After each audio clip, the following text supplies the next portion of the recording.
pöörased teid me tekitasime, olid juhtkonna ruumi uksed alati meile avatud ja me saime sealt kuulda kiidusõnu.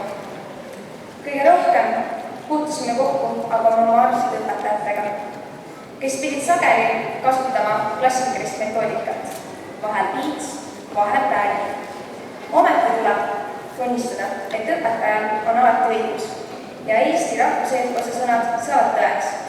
Kallimaks kui kullakoormad tuleb tarkust tunnistada.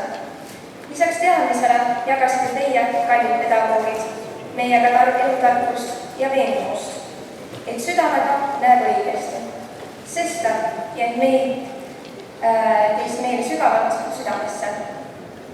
Me täname teid, õpetajad.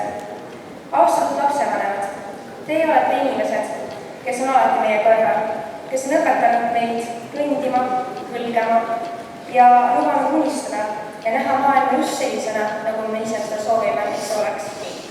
Tänu teie abile, julgustavate sõnadele, vahel ka äratuskellaks olemisele, oleme hetkel just siin, kooli lõppaktusel, vanemuse kontseptsioonis. Kallid vanemad, jätku teil jaksu toetada meid ikka edaspidistes valikutes, isegi siis, kui teil tundub, et meie valikud pole alati parimad.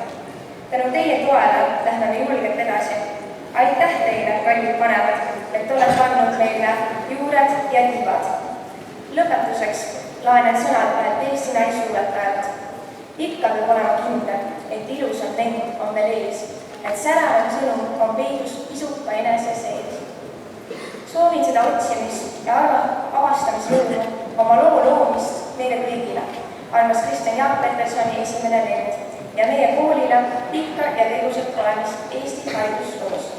Me täname.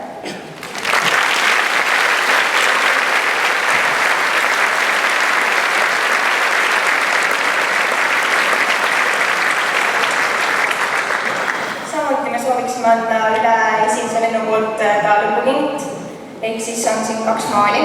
Ma sooviksime lavale palun direktori.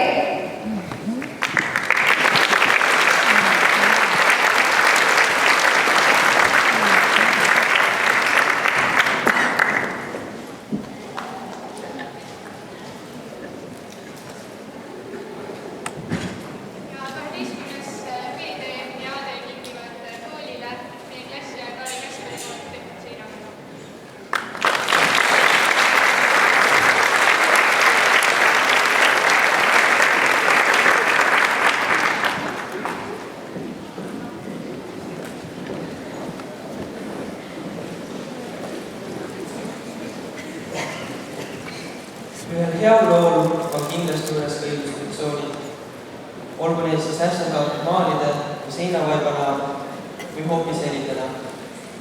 Helidest on loodud palju lugusid, mis kummitavad aastaid. Ja meil on võimalus anda kaasa üks lugu, mis saab panna meenutama seda hetke ja kooliteed, mis täna lõppenud.